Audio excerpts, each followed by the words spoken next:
Yes, twongere tuguha ikaze aho dukurikiye aho uherereye hose, wowe uri mu Rwanda, wowe uri hanze, turagusuhuza tuguha ikaze hano kuri iyi channel.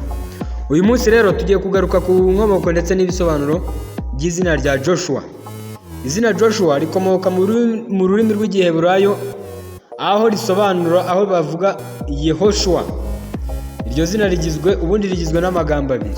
Yeho risobanura Uwiteka cyangwa se Imana, ndetse na Shua risobanura gukiza cyangwa se ubukiriro. Muri make bivuze ko Yehoshua cyangwa se Joshua bisobanura Uwiteka niwe mukiza cyangwa se Imana niyo ikiza. Mu mateka ya Bibiliya, Joshua yari umuyobozi w'Abayisiraheli wakurikiye Mose nyuma y'urupfu rwe. Niwe wayoboye Abayisiraheli kwambuka uruzi rwa Yorodani no kwigarurira igihugu cy'i Kanani. Igitabo cya Yosuwa cyangwa se Joshua muri Bibiliya cyitiriwe izina rye.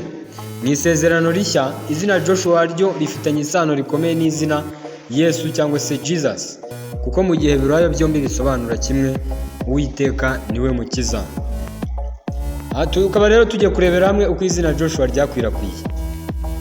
Izina Joshua rikoreshwa cyane mu bihugu byinshi, cyane cyane mu by'Abakristo. Mu Giheburayo bavuga Yehoshua, mu Giswahili bakavuga Yosua, mu Kinyarwanda tukavuga Yosua, mu Gifaransa ni Josue, mu Cyongereza ni Joshua. Akaba rero ari uku byifashe. Umuntu rero witwa Joshua, dore ikintu kimuranga: baba bafite ubutwari n'ubushake bwo kuyobora abandi, barizerwa kandi bafatanya n'abandi mu bikorwa by'ukuri, bafite imbaraga n'umurava mu byo bakora byose. Ikindi ni uko bagaragaza ukwizera n'ubutwari mu bihe bikomeye.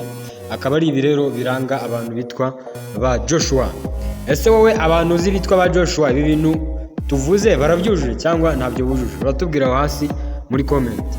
Rero ikindi nakubwira, wowe turakanda subscribe hano kuri iyi channel, wayikanda ugakanda like kugira ngo tujye tubana mu biganiro byinshi bigiye bitandukanye.